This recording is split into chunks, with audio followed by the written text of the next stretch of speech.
For centuries, the pearl has been regarded as one of the most valuable gems in the world. It's made to be due to the mystery and lore behind its formation. The common explanation is the grain of sand enters the oyster and is turned into the mighty pearl. This doesn't, however, answer the question of how or why the oyster makes a pearl. To answer this, some basic knowledge of the anatomy of the oyster is needed. Generally speaking, an oyster, along with relatives like the mussel and clam, is comprised of a hard shell that contains and protects all the tissues and organs of the oyster. An epithelial tissue known as the mantle produces the shell of the oyster by secreting calcium carbonate and other compounds that harden and become the shell.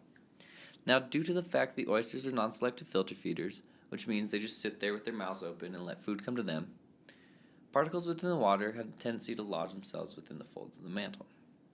These particles can range from organic material to pieces of rock and sand to even bacteria and parasites. Because of this, the oyster's reaction to such foreign particles is an immune reaction.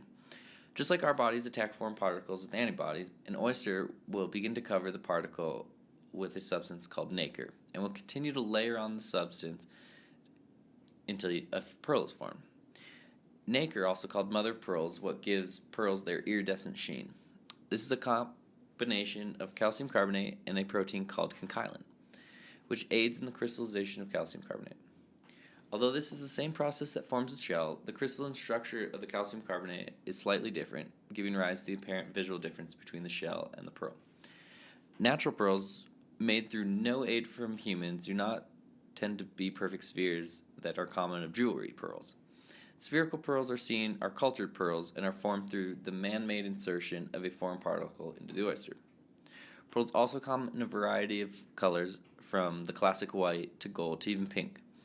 These variations are due to such things as the species of the oysters and environmental factors such as water temperature, depth, and whether they are cultured in fresh or seawater. So pearls were once thought to be the tears of God swallowed by oysters, but these valuable gems are just a survival response by the oyster.